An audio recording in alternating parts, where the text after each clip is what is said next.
ये unknown number है। मैंने एक बार उठाया था लेकिन किसी ने बात नहीं की तो मैंने उठाना बंद कर दिया। तो तुम उठाकर बात कर लो ना, क्या पता कुछ जरूरी हो। दोबारा कॉल आ रही है। जी कहिए। हेलो, कौन बात कर रहा है? क्या हुआ? फोन बंद कर दिया। कोई जानबूझकर मुझे तंग कर रहा है सादिया। अरे मेरी जान, इतना मत सोचो। कोई वैसे ही प्रैंक कॉल करके तुम्हें परेशान कर रहा होगा और कोई बात नहीं है। चलो अब चलना चाहिए हमें। आजा।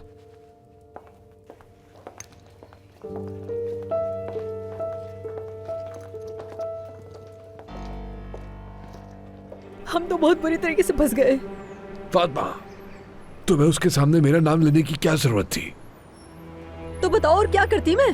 अल्लाह अल्लाह, ऐसे शर्मा रहे हो जैसे कि फवाद खान हो और लोगों ने तुम्हें मेरे साथ घूमते हुए पकड़ लिया। हद होती है। फजूल बातें बंद कर दो फातिमा।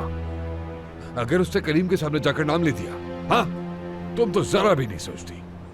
करीम या नसरीन, उन दोनों को पता लग जाएगा कि हम मिल रहे हैं और उसके बाद क्या होगा वो ये भी समझ जाएंगे कि हम करीम के साथ क्या करने वाले हैं।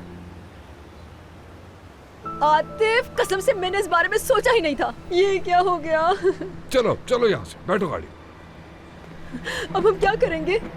मैं तुम्हें बता रही हूँ कि हम फंस गए हैं। वो सबको बता देगी, सब कुछ खत्म हो जाएगा। अरे कुछ नहीं कर सकते अब। कुछ तो करना पड़ेगा ना। वैसे तो इतने दिमाग चलाते हो, अभी भी कोई तरकीब सोच लो क्या करना है।